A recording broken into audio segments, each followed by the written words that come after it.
Hello student, আজকে দেখো একটা টপিক সম্বন্ধে আমরা আলোচনা করব। তোমাদেরকে আমার চ্যানেলে স্বাগত জানাই। তোমাদের চ্যানেল স্টাডি বাই দেবাশিস।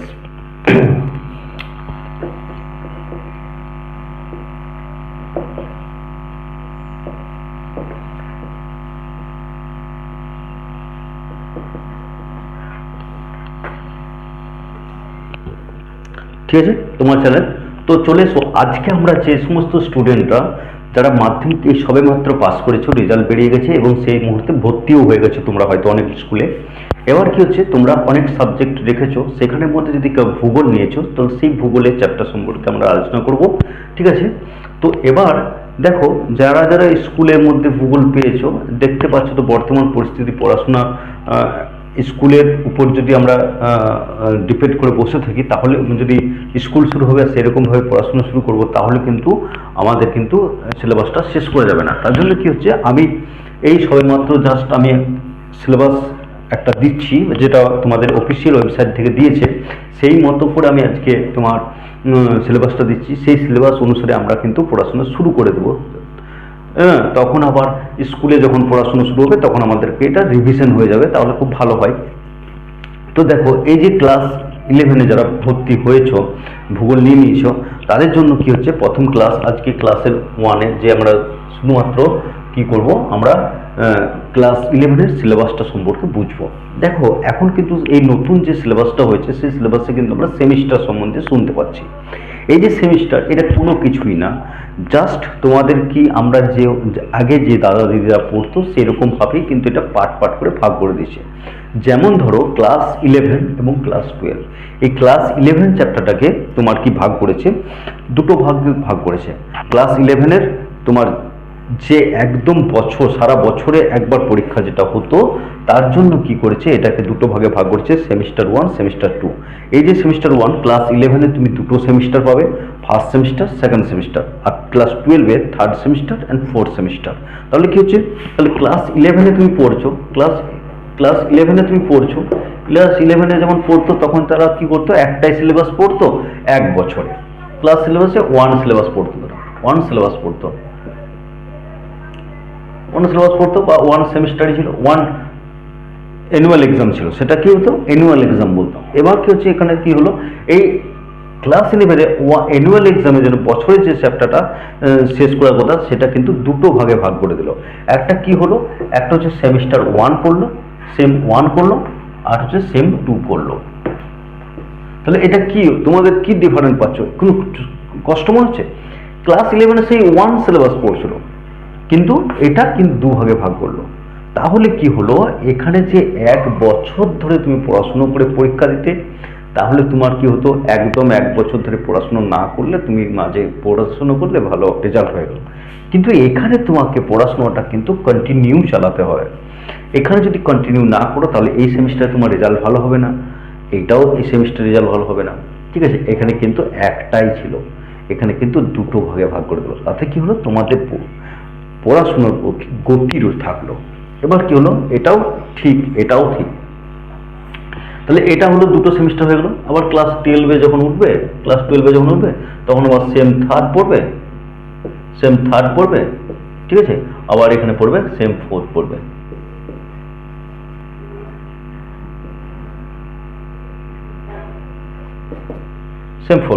ঠিক আছে, এই যে পার্টটা এইরকম ভাবে কিন্তু আমরা পড়বো। তো এইরকম ভাবে যে পড়বে, তাহলে প্রথমে কি হচ্ছে, শুরু হচ্ছে আমাদের সেম 1।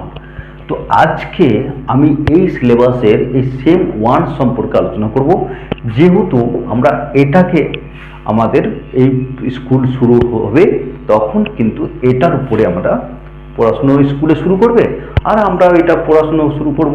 তাহলে কি হবে, আমাদের প্রথম যে 11-এ যারা উঠলে, তারা কিন্তু এই সিলেবাস অনুসারে তোমাদেরকে পড়াশুনোটা এগিয়ে নিয়ে যেতে হবে।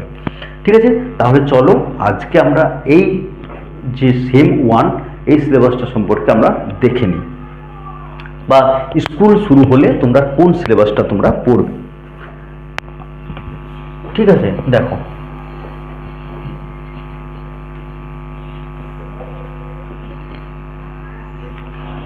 তাহলে হচ্ছে ক্লাস 11 সিলেবাস 11 বা একাদশ শ্রেণী। ঠিক আছে, দেখো যারা যারা তোমরা এখানে তোমরা কি হচ্ছে কিছু কিছু ওয়ার্ডকে বা কিছু কিছু টার্মকে তোমরা ইংলিশ ব্যবহার করতে হবে। যারা ইংলিশ মিডিয়াম পড়ছো তারাও এটা দেখো, যারা বাংলা মিডিয়াম পড়ছো তারাও তো দেখছোই। তাহলে কি হচ্ছে, আমি কিন্তু দুটো রকমই ভাবে কিন্তু আমি বুঝিয়ে দেওয়ার চেষ্টা করছি। তাহলে দেখো সিলেবাস 1 যেটা হচ্ছে, সিলেবাসটাকে আমরা কি করি, কতগুলি পার্টে ভাগ করি। টোটাল যে তোমার সেমিস্টার 1-এর ক্লাস 11-এর বা একাদশ শ্রেণীর যে সিলেবাসটাকে আমরা 3টে পার্টে ভাগ করি। দেখো এখানে আমি পার্ট 1 রাখলাম। পার্ট 1, এই পার্ট 1-এ তোমরা কি পড়বে, পার্ট 1-এ পড়বে তোমরা physical geography. Physical geography part 1-এ তোমরা ফিজিক্যাল জিওগ্রাফি পড়বে। ঠিক আছে, এই পার্ট 1-এ যে ফিজিক্যাল জিওগ্রাফি পড়বে, এখানে কিন্তু কোশ্চেন আসবে কতগুলো, এখানে কোশ্চেন আসবে এবং মার্কস আসবে। তোমরা এগুলো নোট ডাউন করতে পারো, বা যদি না নোট ডাউন করছো তাহলে তোমরা দেখে নাও বা স্ক্রিনশট করে নিয়ে নেবে। ঠিক আছে, তাহলে এই যে ফিজিক্যাল জিওগ্রাফি রয়েছে, এই ফিজিক্যাল জিওগ্রাফি তোমার কিন্তু কি হচ্ছে, এখানে কিন্তু মার্কস কোশ্চেন থাকবে তোমার 15টা। কটা থাকবে? 15টা।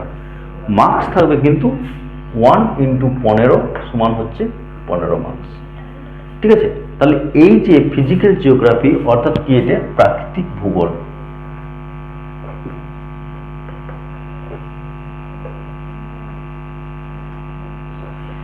প্রথম যে চ্যাপ্টারটা আমরা পড়বো সেটা হচ্ছে প্রাকৃতিক ভূগোলের। সেখান থেকে কোশ্চেন আসবে কিন্তু 15টা কোশ্চেন আসবে, প্রত্যেকটি কোশ্চেনের মান থাকবে 1। যেহেতু আমরা এটা কি পড়ছি, এটা সেম 1 বা সেমিস্টার 1 সম্পর্কে আলোচনা করছি ক্লাস 11-এর। প্রত্যেকটা কোশ্চেনের মান থাকবে 1 করে। ঠিক আছে, তারপর চলে এসো পার্ট 2। এখানে পার্ট 2, এই যে পার্ট 2, এখানে পড়বো আমরা তোমার হিউম্যান জিওগ্রাফি।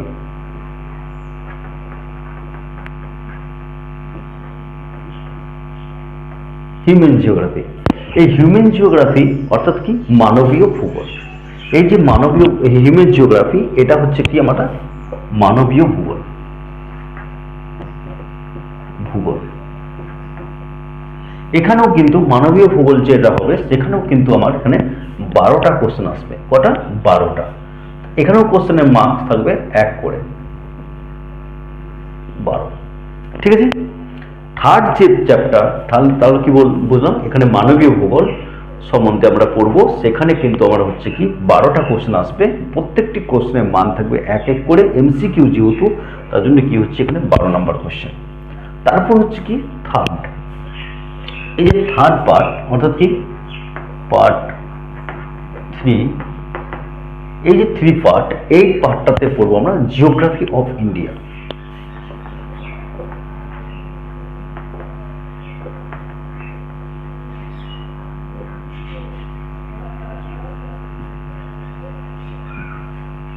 ইন্ডিয়া, ঠিক আছে, বা ভারতের ভূগোল, বা কিসের ভূগোল,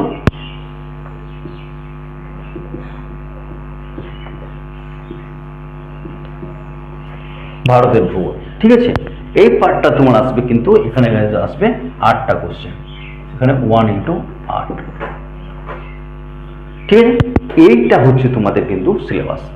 তো এই যে সিলেবাসটা, এটা কিন্তু 3টে পার্টে আসবে। তোমার ফিজিক্যাল জিওগ্রাফি অর্থাৎ প্রাকৃতিক ভূগোল, সেখানে তোমাদের মাত্র 15টা কোশ্চেন আসবে। সেই 15টা কোশ্চেনের তোমার প্রত্যেকটি কোশ্চেনের মান, যেহেতু সেমিস্টার 1, তার জন্য প্রত্যেকটি কোশ্চেনের মান থাকবে এমসিকিউ। এমসিকিউ মানে শর্ট কোশ্চেন 1 করে। তাহলে এখানে 1 করে থাকবে 15টা কোশ্চেন থাকবে 15 নম্বর কোশ্চেন। এখানে তোমার 12টা কোশ্চেন থাকবে, 12 × 12। এবার এখানে থাকবে 8টা, 1 নাম্বার করে থাকবে 8টা। তার টোটাল হচ্ছে কত নম্বর প্রশ্ন না 35। এই যে প্রত্যেকটি, এই যে 35 নাম্বার কোশ্চেন, এটা কিন্তু সেমিস্টার 1-এ। ঠিক আছে, তো সেমিস্টার 1-এর ক্ষেত্রে এটা 35। এবার এই যে 35 নাম্বার কোশ্চেন, এই যে 35 নাম্বারটা আমরা কিন্তু একটু পার্ট পার্ট করে বুঝে নেব, যা আমরা এইখানের মধ্যে কি পড়তে হবে, ফিজিক্যাল জিওগ্রাফি অর্থাৎ প্রাকৃতিক ভূগোলের মধ্যে আমরা কি কি পড়বো। এই যে 15 নম্বর কোশ্চেন আসবে, সেই 15 নম্বর কোশ্চেনে কোন কোন জায়গা থেকে 15 নম্বর কোশ্চেন আসবে, মানবীয় ভূগোল, হিউম্যান ভূগোল বা মানবীয় ভূগোল, এখানে 12 নম্বর যে আসবে, সেই 12 নম্বর যে কোশ্চেনগুলো আসবে সেগুলো কোন কোন জায়গা থেকে আসবে। এই যে ভারতের ভূগোল 8 নম্বর যে কোশ্চেন আসবে, সেই 8 নম্বর কোশ্চেনগুলো কোন কোন জায়গা থেকে আসবে, এগুলো সব সম্পর্কে আমরা এখন দেখব। তো দেখো আজ এখন আমি এগুলো মুছে দিই, তাহলে তোমরা স্ক্রিনশট নিয়ে নাও। হ্যাঁ, তাহলে তোমাদের একটু বুঝতে সুবিধা হবে। এইগুলো তোমরা পরীক্ষার মানে কি স্কুল খোলার আগে তোমরা কিন্তু এগুলো পড়তে শুরু করো। প্রত্যেকটি আমি ক্লাসকে পুঙ্খানুপুঙ্খানুভাবে বোঝানোর চেষ্টা করবো, যাতে একদম সহজভাবে বুঝতে পারো। যেখানে অসুবিধা হবে তোমরা কমেন্ট সেকশনে বলবে আমাকে, আমি চেষ্টা করবো বোঝানোর। তো এবার দেখো মুছে দিই, তাহলে ঠিক আছে মুছে দিই। তো এই যে পার্ট 1 দেখো,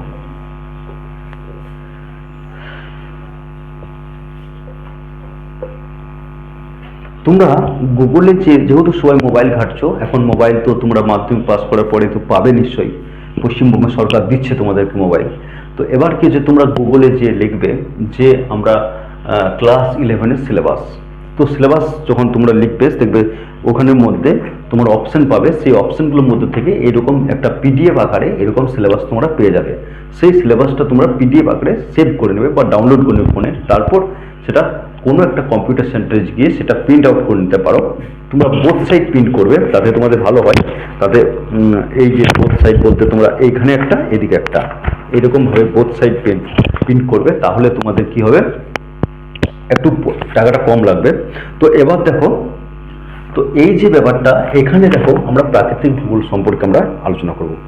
তাহলে এটা হচ্ছে দেখো, তোমরা যদি এরকমভাবে ডাউনলোড করে নাও, তাহলে যারা যারা যারা ডাউনলোড অলরেডি করে নিয়েছো তারা এরকমভাবে এই তা দেখো আমি বলে দিচ্ছি। আর যারা যারা তোমরা এখনো ডাউনলোড করোনি তারা কিন্তু এরকমভাবে আমার এই যে আমি বোঝাচ্ছি সেরকমভাবে জাস্ট কনসেপ্ট আকারে বলে দিচ্ছি, সেটা কিন্তু তোমরা বুঝে নিয়ে পড়াশোনা আরম্ভ করতে পারো, ঠিক আছে। আর বই কিন্তু পড়বে, টেক্সট বই পড়তেই হবে। টেক্সট বই না পড়লে কিন্তু তোমাদের কনসেপ্ট ক্লিয়ার হবে না। হ্যাঁ, যতক্ষণ না কনসেপ্ট ক্লিয়ার হবে ততক্ষণ তোমরা এমসিকিউ প্রশ্ন করতে পারবে না, কারণ এমসিকিউ কোশ্চেনটা করতে গেলে তোমাদেরকে অনেক টেক্সট বই পড়তে হবে বা বুঝতে হবে, কনসেপ্ট ক্লিয়ার আগে দরকার। তো তার জন্য কি হচ্ছে দেখো, এখানে বলছে fundamental of physical geography. Fundamental of physical geography, এই যে টপিকটার এখানে যে টপিকটার সাব টপিকগুলো রয়েছে, মানে মেইন টপিক যে হচ্ছে ফিজিক্যাল জিওগ্রাফি, সেই ফিজিক্যাল জিওগ্রাফির সাব টপিকগুলো সম্বন্ধে আলোচনা করছি। Fundamental of physical geography. তো দেখো এই ফিজিক্যাল জিওগ্রাফির যে পার্টগুলো, এই যে প্রাকৃতিক ভূগোলের যে পার্টগুলো আমরা জানবো, সেগুলোকে আমরা ইউনিট ভাবে ভাগ করি। এই যে ইউনিট, এখানে ইউনিটগুলোকে আমরা এখানে বলছি, এই ইউনিট 1 থেকে 4টে ইউনিট আছে। কটা ইউনিট আছে? 4টে। Unit 1, unit 2, unit 3, unit 4, unit 5, unit 4। তাহলে এখানে 4টে ইউনিট আছে। তো 4টে ইউনিটের মধ্যে প্রথম ইউনিট যেটা হচ্ছে ইউনিট 1। এই ইউনিট 1, এই ইউনিট 1-এ আমরা কি কি পড়ব দেখো। প্রথমে পড়ব আমরা, এটা একদম প্রথম, অর্থাৎ কি আমাদের জানতে হবে, প্রথমে আমাদেরকে কি জানতে হবে। দেখো এখানে তোমরা সিলেবাসটা খুলো, দেখো এখানে যে প্রথম ইউনিটটা রয়েছে, সেই প্রথম ইউনিটটার নাম দিয়েছে geography as a discipline. Geography as a discipline আমি লিখে দিচ্ছি, যারা এই সিলেবাসটা ডাউনলোড করবে এখন তারা লিখতে পারো। জিওগ্রাফি যারা যারা ইংলিশ টার্মগুলো পাচ্ছ না তারা কিন্তু সিলেবল ভাগ করবে। Geography as a discipline, DISCIPLINE।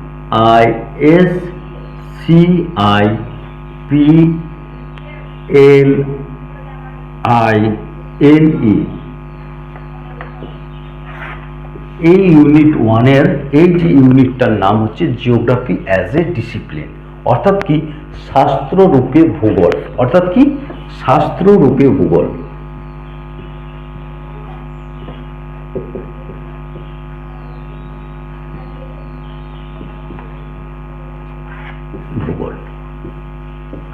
ঠিক আছে।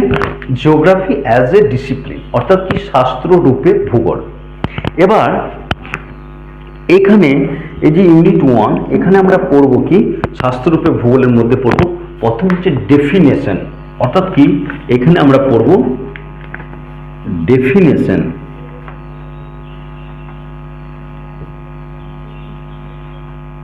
ডেফিনেশন মানে হচ্ছে কি সংজ্ঞা।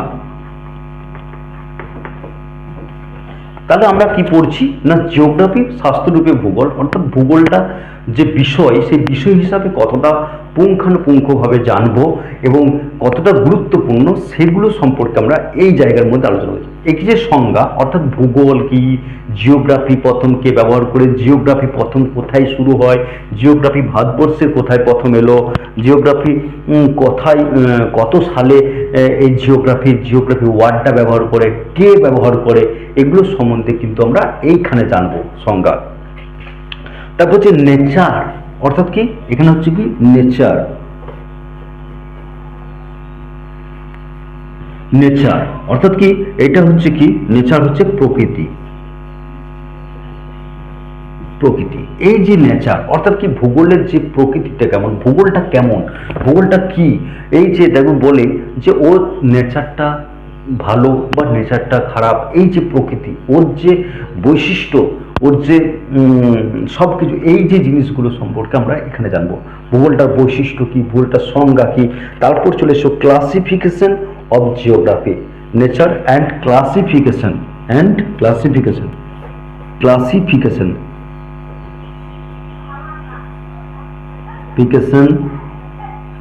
Of geography. তাহলে ক্লাসিফিকেশন অফ জিওগ্রাফি অর্থাৎ কি এই যে ভূগোলের শাখা সমূহ,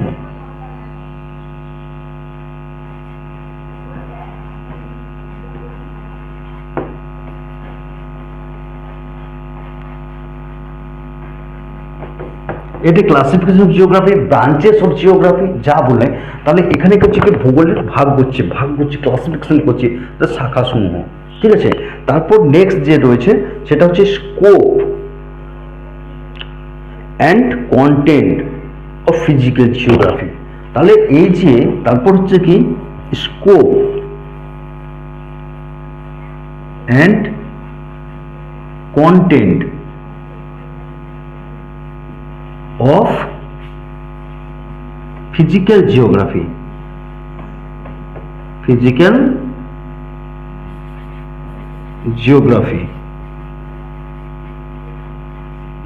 ঠিক আছে। তো স্কোপ মানে হচ্ছে কি লক্ষ্য,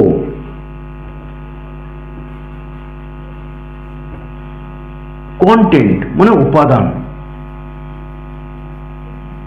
তাহলে আমরা কি বলবো প্রাকৃতিক ভূগোল। তাহলে এখানে আমরা বুঝতে পারি প্রাকৃতিক ভূগোলের লক্ষ্য ও উপাদান। এই যে এই টপিকগুলো সম্বন্ধে এই ইউনিট 1-এ আলোচনা করা হচ্ছে। কি কি না ভূগোলের শাস্ত্ররূপে ভূগোল অ্যাজ এ ডিসিপ্লিন, এখানে আমরা পড়বো কি definition, nature, classification of geography অর্থাৎ ভূগোলের শাখাসমূহ বা ব্রাঞ্চেস অফ জিওগ্রাফি, তারপরে scope and content of physical geography. Scope and content লক্ষ্য এবং উপাদান যেগুলো কি রয়েছে সেগুলো ফিজিক্যাল যে প্রাকৃতিক ভূগোলের লক্ষ্য এবং উপাদানগুলো কি, এগুলো সবই কিন্তু এই চ্যাপ্টারের মধ্যে আমরা আলোচনা করব, ঠিক আছে। তোমরা স্ক্রিনশট নাও, তাতে তোমাদের কিন্তু ভালো হবে। যারা ডাউনলোড করে নিয়েছো এটা তাদের জন্য ভালো, যারা ডাউনলোড করবে তারা কিন্তু স্ক্রিনশট নাও এবং পড়াশুনো শুরু করবে আমার সাথে, বা টেক্সট বই আগে ফলো করো, ঠিক আছে। দেখো নেক্সট, এবার ইউনিট আমার কি বললাম যে ইউনিট 1 হলো, এবার ইউনিট 2 হবে, ইউনিট 3 হবে, ইউনিট 4 হবে। তাহলে ইউনিট 2 এবার চলে যাই আমরা ইউনিট 2, মুছে দিচ্ছি এটা, ঠিক আছে।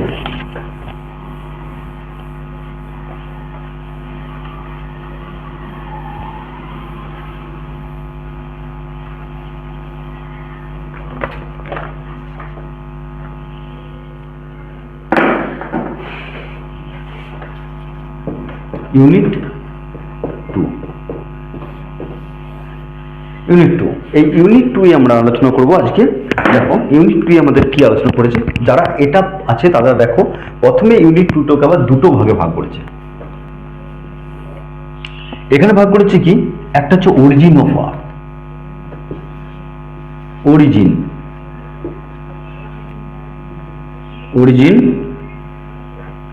অফ আর্থ, অর্থাৎ পৃথিবীর সৃষ্টি। অরিজিন মানে হচ্ছে কি, সৃষ্টি। তাহলে পৃথিবীর সৃষ্টি এটা ভাগ করেছে একটা। 2 নম্বর ভাগ করেছে এটা তোমার interior of the earth.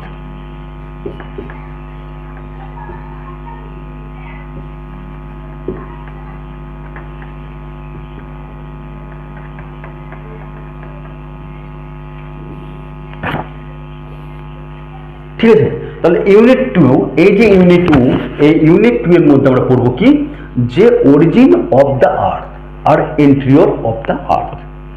Origin মানে হচ্ছে পৃথিবীর সৃষ্টি বা উৎস, আর এটা হচ্ছে কি ইন্টেরিয়র, পৃথিবীর অভ্যন্তর, এই অভ্যন্তর ভাগ। অর্থাৎ কি এই দুটো এখানে টপিক আলোচনা করেছে ইউনিট 2 এ।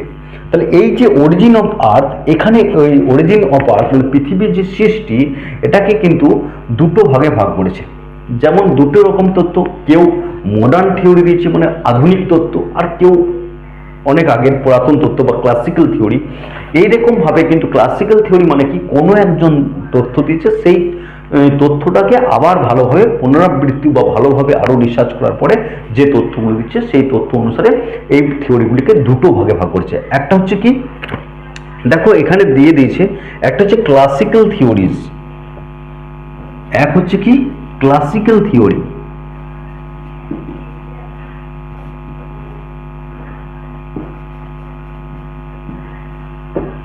ক্লাসিক্যাল থিওরিজ, এক হচ্ছে ক্লাসিক্যাল থিওরি। এই যে ক্লাসিক্যাল থিওরি বা অর্থাৎ পুরাতন যে থিওরি, এগুলো সবই কিন্তু দিয়েছে ভূগোল, এগুলো দিয়েছে কে, কান্ট। কান্ট দিয়েছে, জেরি দিয়েছে, জেন দিয়েছে, জেরি দিয়েছে, সরি জেফ্রি দিয়েছে, জেফ্রি,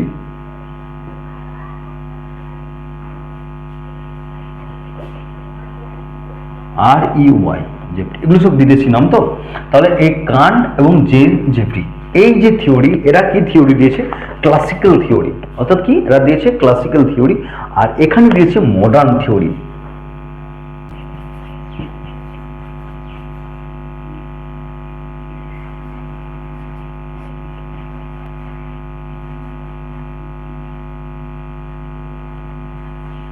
মডার্ন থিওরিজ, এই মডার্ন থিওরিজ আর ক্লাসিক্যাল থিওরি, এই মডার্ন থিওরিজ ক্লাসিক্যাল থিওরির মধ্যে পড়ছে এখানে হচ্ছে big bang theory.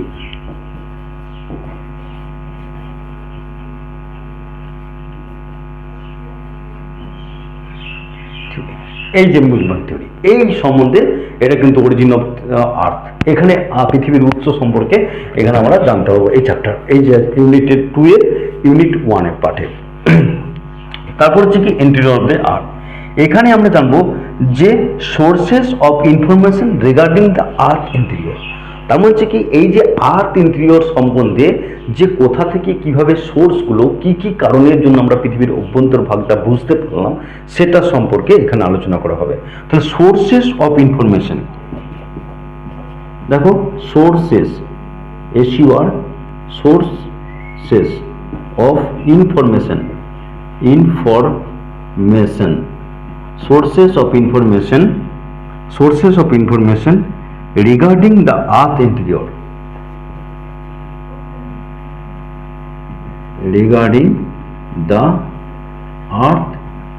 ENTERIOR,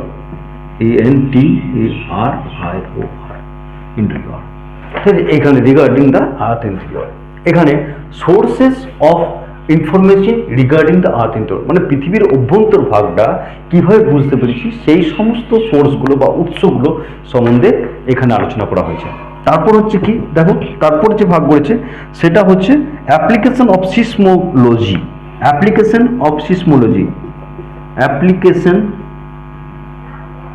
of seismology,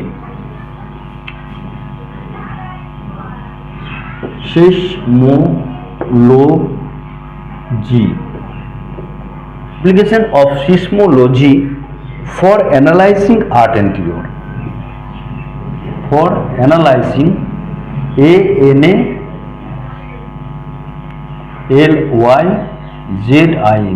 analyzing earth interior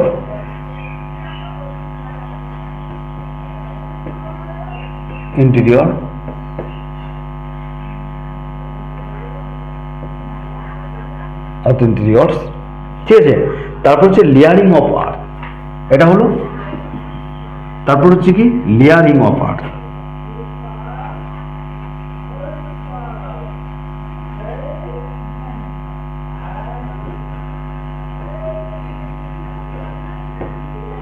দেখো তাহলে আমরা কি বললাম যে ইউনিট 2 এখানে origin of earth, classical theory আর হচ্ছে মডার্ন থিওরি। ক্লাসিক্যাল থিওরি যারা যারা দিয়েছে, ক্লাসিক্যাল থিওরি কোনগুলো, যেমন হচ্ছে নেবুলা থিওরি, তারপর হচ্ছে তোমার যে জোয়ারি তত্ত্ব, এই যে তথ্যগুলো রয়েছে, ঠিক আছে, এই তথ্যগুলো। তারপর হচ্ছে তোমার এখানে, ঠিক আছে, এখানে নেবুলা থিওরি, তারপর হচ্ছে modern theory, big bang theory, তারপর হচ্ছে interior of the earth. Interior of the আর্থে পড়ছে, ইন্টেরিয়র অফ দি আর্থে পড়ছে sources of information earth interior, তারপর হচ্ছে লেয়ারিং অফ দ্য আর্থ।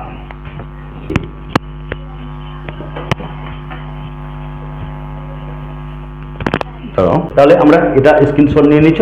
তো এবার চলো নিট স্ক্রিনশট নাও, সবসময় স্ক্রিনশট নেবে তোমরা। স্ক্রিনশট নিয়ে খাতায় লিখতে শুরু করবে, ঠিক আছে। যারা যারা এটা প্রিন্ট আউট করে নিয়েছে তাদের তো খুবই ভালো, তাদের আর কিছু করার দরকার নেই। কিন্তু যারা যারা এখনো পর্যন্ত ডাউনলোড করোনি তারা এটা নাও, যে টেক্সট বই ফলো করো। আর টেক্সট বইয়ের মধ্যে সিলেবাসটা খুব সুন্দর করে থাকে দেওয়া। যে কোনো লেখকের ভালো বই একটা তোমাদের স্কুল সাজেস্ট যেটা করবে সেটাই নিতে পারো, হ্যাঁ, বা যে কোনো বই তুমি নিতে পারো। দেখো ইউনিট 3, তাহলে আমরা কি বললাম যে এখানে 4টে ইউনিট, 3টে ইউনিট হলো। তাহলে আমরা এখানে ইউনিট 1 করলাম, ইউনিট 2 করলাম, ইউনিট 3 সম্বন্ধে পড়বো। তো এবার ইউনিট 3তে আমরা কি আলোচনা করছি দেখো। ইউনিট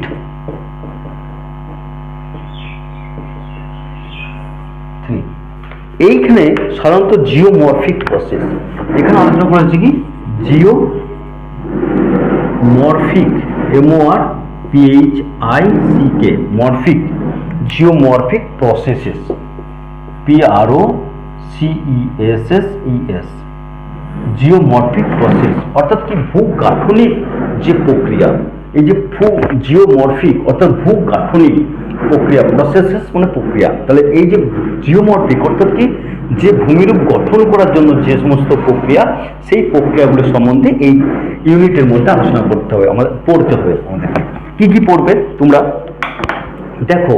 এই ইউনিটটাকেও দুটো ভাগে ভাগ করছে, এই ইউনিটটিকেও দুটো ভাগে ভাগ করছে। এখানে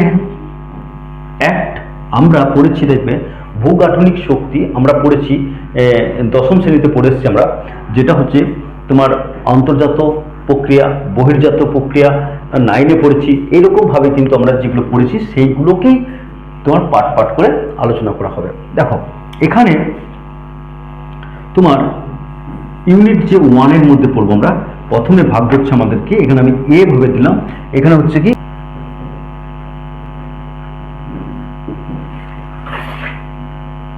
ENDOGENIC, এন্ডোজেনিক প্রসেসেস, ঠিক আছে, এন্ডোজেনিক প্রসেসেস এটাকে ভাগ করছে একটা।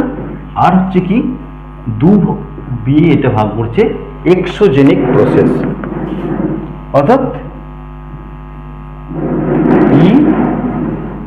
EXOGNIC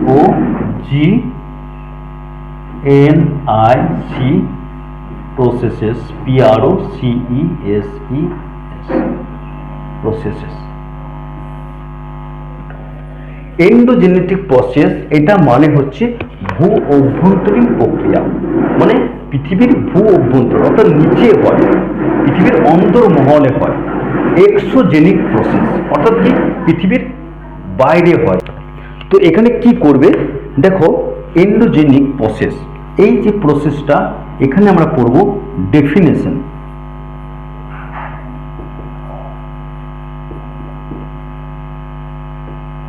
অর্থাৎ কি এন্ডোজেনিক প্রসেস অর্থাৎ ভূ অভ্যন্তরীণ প্রক্রিয়া, এটার সংজ্ঞা কি, ঠিক আছে। তারপর হচ্ছে কি কনসেপ্ট অর্থাৎ কি ধারণা, কনসেপ্ট পড়বো। তারপর কি পড়বো টাইপ,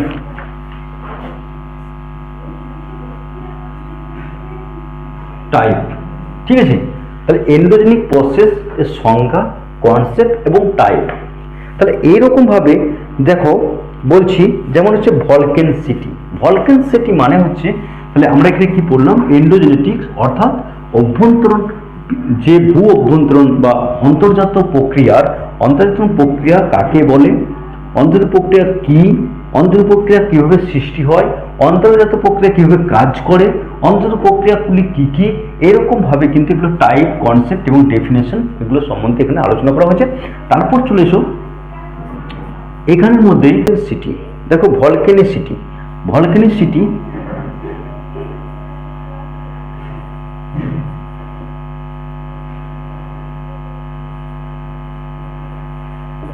ভলকেনিসিটি, ভলকেনিসিটি হচ্ছে অগ্নুৎপাত, অর্থাৎ কি যে অগ্নুৎপাত, এই যে ভলকেনিসিটি এই এন্ডোজেনেটিক প্রসেসের মাধ্যমে কিন্তু ভলকেনিসিটিটা হয়ে থাকে। এই ভলকেনিসিটির এখানে পড়বো ভলকেনিসিটির কি না, ভলকেনিসিটি পড়বো ডেফিনেশন, অর্থাৎ কি অগ্নুৎপাত কাকে বলে, ডেফিনেশন, ডেফিনেশন অর্থাৎ কি সংজ্ঞা, ভলকেনিসিটির সংজ্ঞা পড়বো। কনসেপ্ট পড়বো, কজেস পড়বো, কনসেপ্ট, কনসেপ্ট পড়বো, ঠিক আছে। কনসেপ্ট, তাহলে ভলকেনিসিটি কিভাবে তৈরি হয়েছে বা কাকে বলে, কনসেপ্ট কি ধারণা কি ভলকেনিসিটি সম্পর্কে, তারপর হচ্ছে কি কজেস অর্থাৎ কি সৃষ্টি কিভাবে হয়েছে, কজেস সৃষ্টি কিভাবে হয়, and type of volcanicity, causes and type, কয় প্রকারের, টাইপ অফ ভলকেনিসিটি,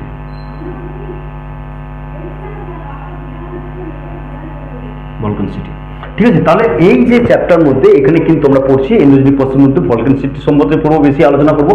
ডেফিনেশন ধারণা মানে সংজ্ঞা, ধারণা, কজেস মানে কারণ, এবং টাইপ অফ ভলকেনিসিটি অর্থাৎ কত প্রকারের ভলকেনিসিটি বা অগ্নুৎপাত হয়ে থাকে, অগ্নুদ্গম হয়, এই যে কারণগুলো। এবার চলে আসবো, এবার এখানে হচ্ছে কি আর্থকুইক, 3 নম্বর হচ্ছে কি আর্থকুইক,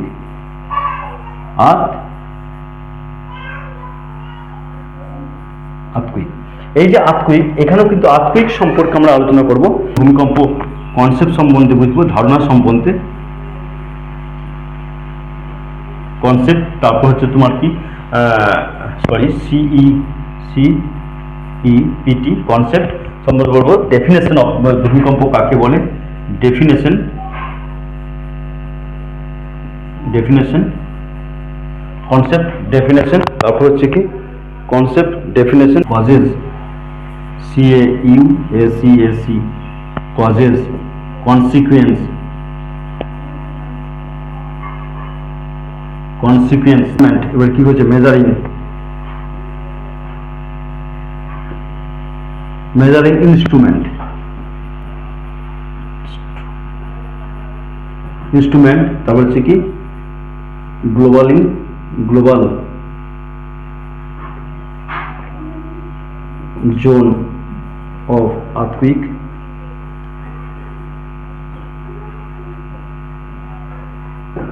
ঠিক আছে। এগুলো সম্বন্ধে সবকিছু কিন্তু আর্থকুইক অর্থাৎ কি একসাথে বলতে গেলে ভূমিকম্পের সম্পর্কে এগুলো আমাদেরকে এখানে এই ইউনিটের মধ্যে আলোচনা করতে হবে, ঠিক আছে। তারপর হচ্ছে কি আর্থকুইক, তারপর হচ্ছে সি উইক অর্থাৎ কি কোথায় কোথায় তোমার আর্থকুইক ভারতের মধ্যে কোথায় কোথায় হয়, গোটা বিশ্বের মধ্যে কোথায় কোথায় ভূমিকম্প হয়, এবং এছাড়াও কি রয়েছে এখানে সুনামি,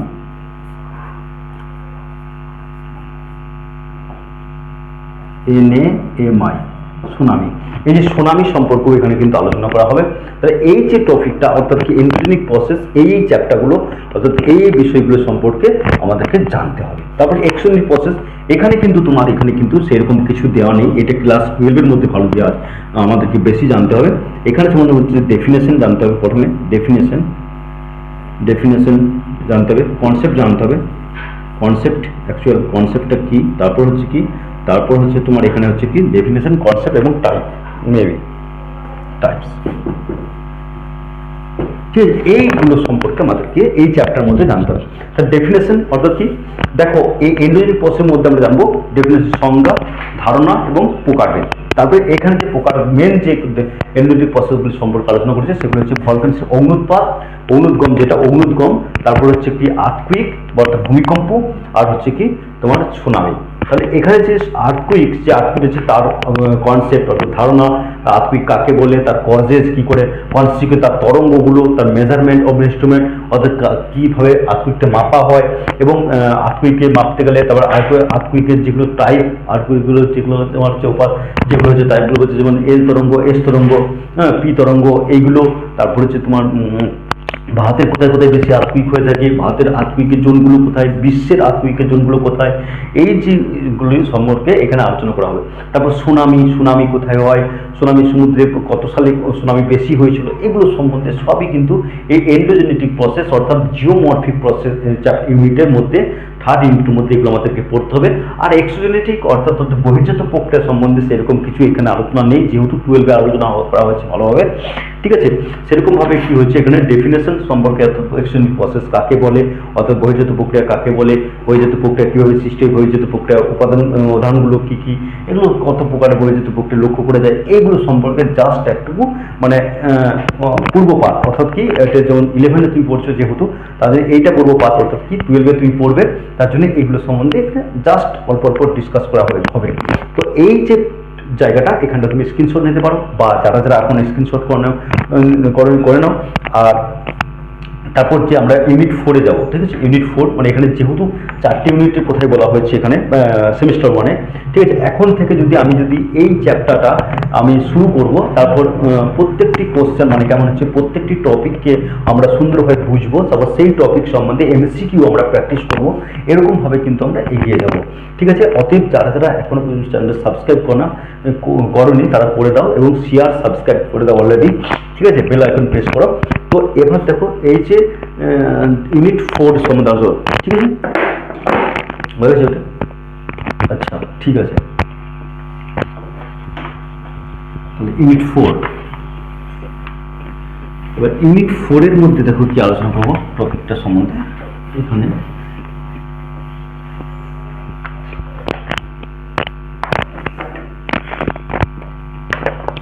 ইউনিট 4, এখানে আমরা আলোচনা করব ওয়েদার অ্যান্ড ক্লাইমেট।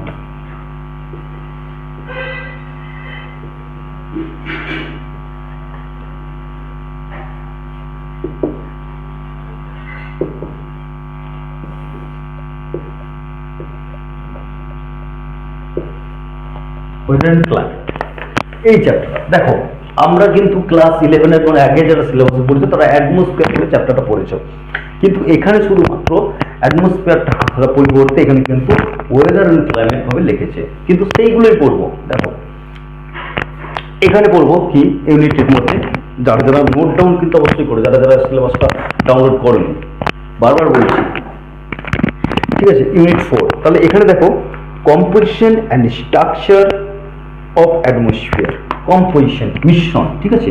তাহলে এখানে আমার কি হচ্ছে, এখানে তোমার ইউনিট 4-এর প্রথমে আমার জানতে হবে composition,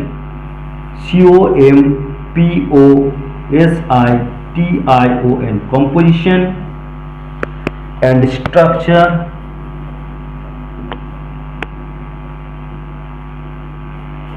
of the atmosphere,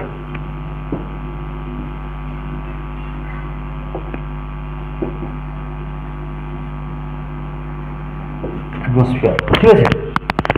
composition মানে হচ্ছে তোমার মিশ্রণ, এবং স্ট্রাকচার মানে গঠন। এই যে গঠন মিশ্রণ দিক থেকে বায়ুমণ্ডলের সম্বন্ধে আমরা জানবো এখানের মধ্যে, ঠিক আছে। এই চ্যাপ্টারের মধ্যে আমার কিন্তু প্রথম যে আলোচনা হবে সেটা হচ্ছে কম্পোজিশন এবং স্ট্রাকচার অফ অ্যাটমসফিয়ার। দেখো ইংলিশ মিডিয়ামে যারা পড়ছো তারাও কিন্তু নোট ডাউন করো, কারণ তাদের স্ট্রাকচার অনুসারে অনুসারে আমি কিন্তু ক্লাসটা নিয়ে যাচ্ছি, এবং বাংলা মিডিয়ামকে তো অবশ্যই, কারণ বাংলায় আমি অনেক বলছি, ঠিক আছে।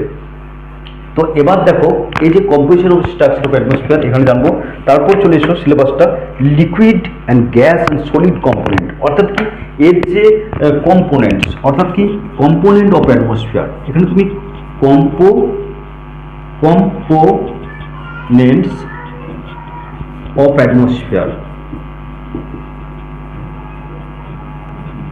দেখো এখানে কম্পোনেন্টস অর্থাৎ উপাদান, যেমন হচ্ছে উপাদানগুলো আমি এখানে লিখলাম, এটা কিন্তু অ্যাকচুয়ালি কি জানো তো, এই অ্যাটমসফিয়ার, এটা অ্যাটমসফিয়ার, এই যে উপাদানগুলো এখানে কিন্তু লিকুইড ফর্ম অর্থাৎ তরল এবং গ্যাস এবং কঠিন এই হিসাবে পাওয়া যায়। সেই এখানে কিন্তু তুমি সিলেবাসে যখন পড়বে তখন দেখবে গ্যাস, লিকুইড এবং এবং তোমার কি হচ্ছে গ্যাস, লিকুইড এবং সলিড, এই যেভাবে ভাগ করেছে এরকম করে কিন্তু আমি এটা কম্পোনেন্টস অফ অ্যাটমসফিয়ার লিখে দিলাম।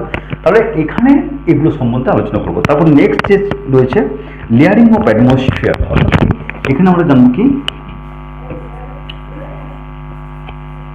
Layering of atmosphere,